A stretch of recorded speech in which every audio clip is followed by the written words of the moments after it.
Georgia Senator Raphael Warnock says democracy expands and contracts and says that right now we're in a contraction moment. The Baptist pastor doesn't like to be called a politician. He prefers public servant. And he sat down with Bloomberg This Weekend and our own David Gura to talk about America as we near its 250th birthday. Yeah, it was a great conversation. We spoke about a number of things, including Elon Musk and his trillion-dollar wealth. We talked about Fed Governor Lisa Cook, who she is from Georgia.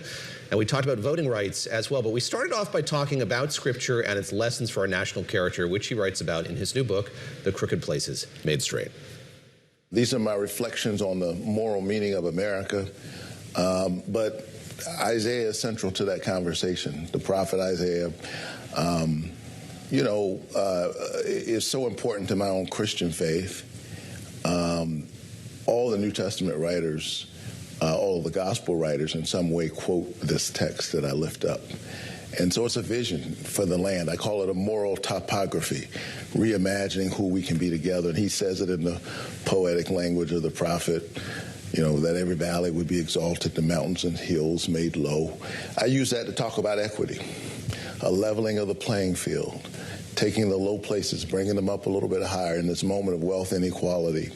And then he says the crooked places shall be made straight.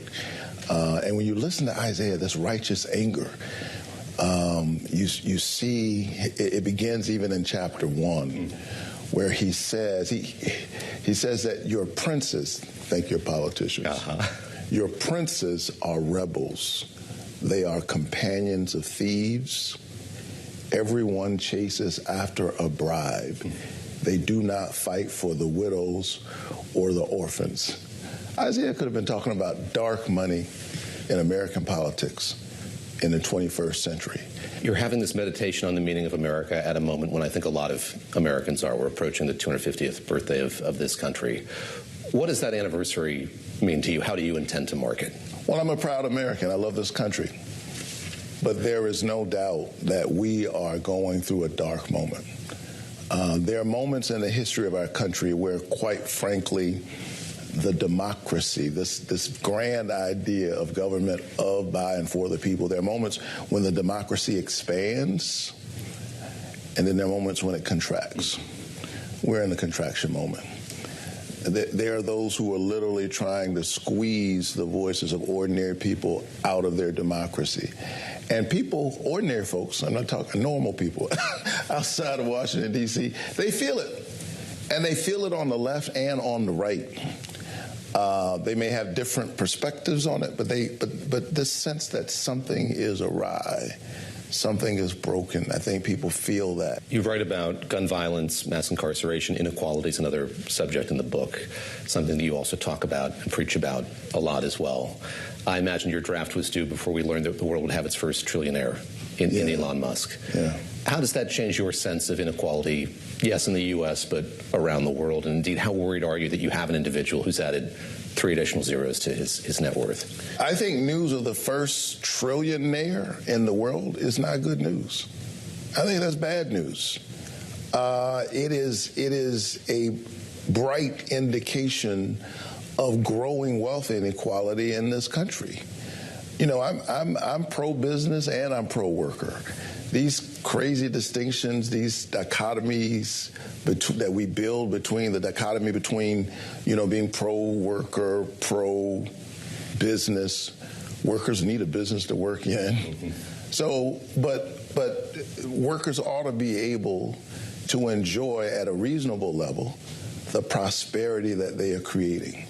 And what we're seeing is that in our rigged and corrupt system, where we have the best politicians that money can buy, the tax system is structured for people like Elon Musk. He's not a trillionaire by accident. This is a structural issue. This is structural inequality.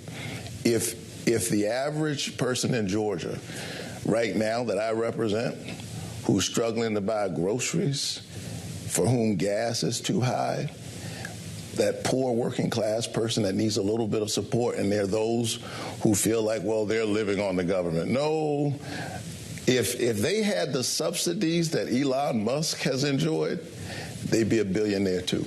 I want to get your perspective on the health of the U.S. economy today, and you have an informed sense of that from being a politician, talking to your constituents? Don't call me a politician. That's a dirty word. I am an elected official. I'm a public servant in politics now. Mea culpa. You're also on the banking committee and the finance committee. And in the book you counsel, look at GDP, don't look at the NYSE. That the stock market and the gains that we've seen give you a limited view of the health of this country today from an economic vantage.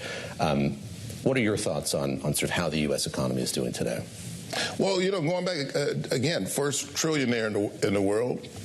He's done pretty well as an immigrant, I should say, by the way. So I guess this administration doesn't have it out for all immigrants.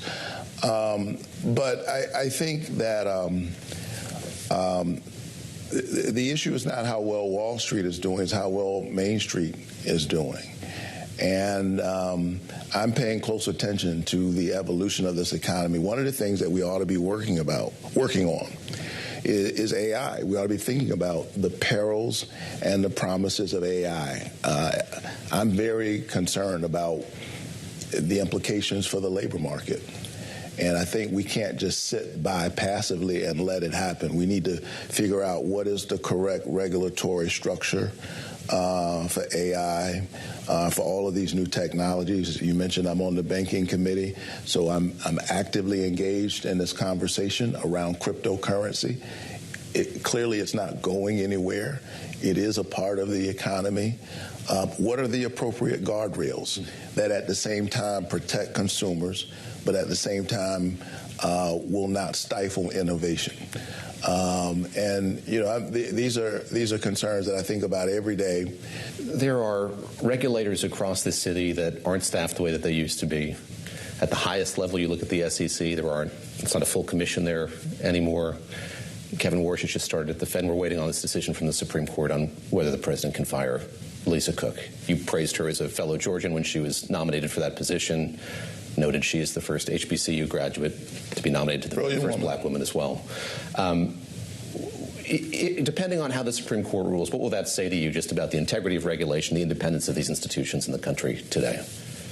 Well, I think there's a sense in which the Trump-Vance administration is at war with our own government and with these civil servants and these commissions. I might also point out that he has not even committed to appointing both Republican and Democratic commissioners to a lot of these commissions.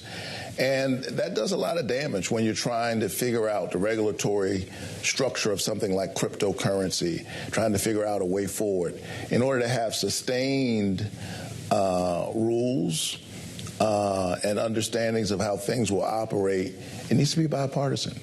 But Donald Trump, bar none, is the most gifted politician in my lifetime when it comes to dividing the people.